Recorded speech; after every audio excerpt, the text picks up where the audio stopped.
What's up, gamers? Welcome to the second video of the Darkest Dungeon 1 Let's Play bosses walkthrough. We are going to kill the wizened hag here. I'm just going to camp. She's over there, as you can see at the bottom right of the map. So we're gonna camp and go and kill her. Now, I will go over the details soon. Let's give them food and bandit sense, clean guns, and this is how we do it, is also nice. Or plan takedown. Actually, plan takedown is much better because we have two size 2 enemies. One is the hag, the other is the cauldron. So let's grab this and rest. The match is struck. Now for the hag, at least on level 1, right? Any combination will do really. What you need to remember is that you want to bring one healer so that you can do the dungeon and reach here. You don't really need a healer for the hag at all. If you want, try the dungeon with 4 DPSers or something. But I always take the healer just to be safe. So you would like one healer and 3 damage dealing classes that can do damage to the 3rd and 4th row. What's the... I don't have the necessary item here. A Houndmaster works wonders. I just don't have a Houndmaster because no one showed in... this is like the 8th or the 10th week, I don't really remember. But for 8 weeks, no Houndmaster showed in the stagecoach, so I don't have one. That's why I'm saying that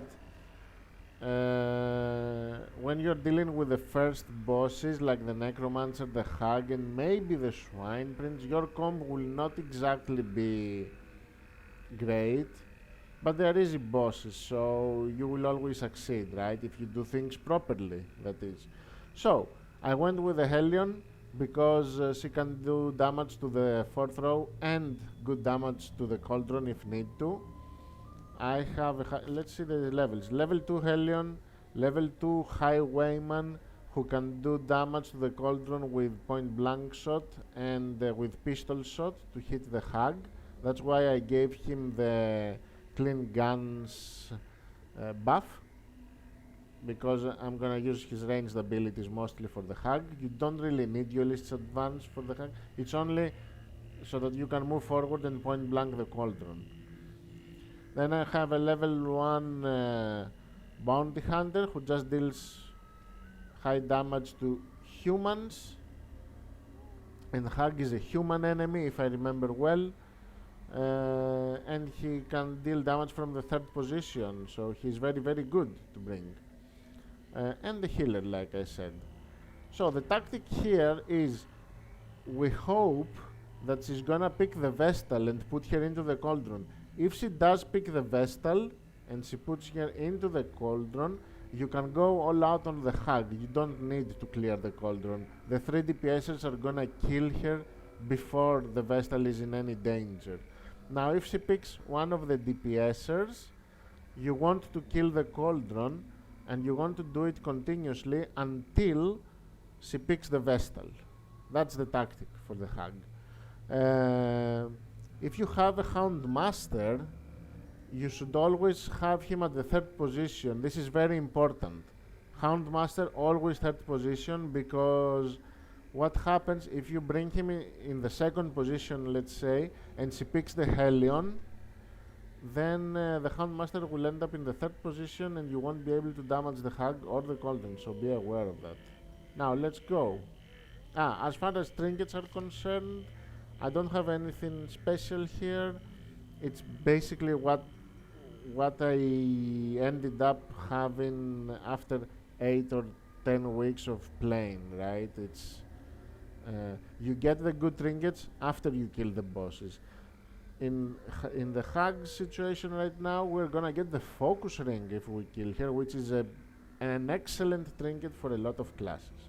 So for the Hellion, I have extra hit points, which doesn't matter at all for the hag, and some blitzkill chance doesn't matter as well.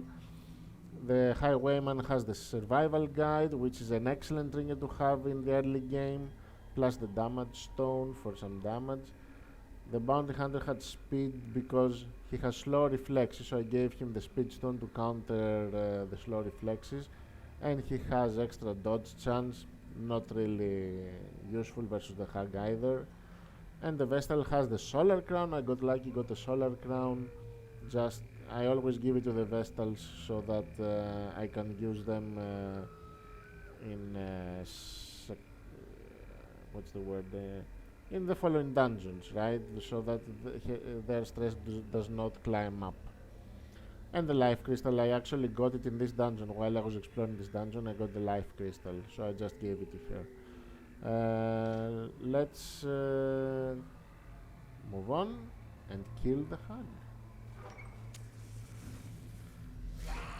Twisted and maniacal. And she picked up the Vestal. We're very, very lucky here. Extremely lucky, I would say. So we go all out on her.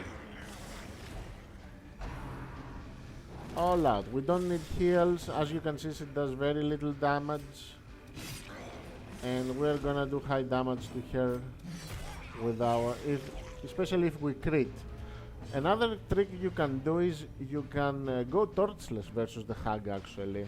It helps a lot because your heroes are gonna crit a lot more, so you're gonna kill her even quicker with torchless.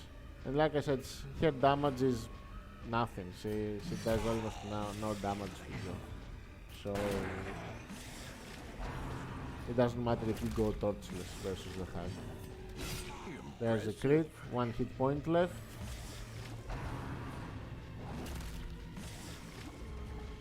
Time to kill her. The wood is still poisoned. The way is still blocked. Less people will be eaten. Sniper's ring, very nice. Sniper's ring is very good for the Vestal actually, because her judgment is crucial. It's a very good ability to use, but it's inaccurate.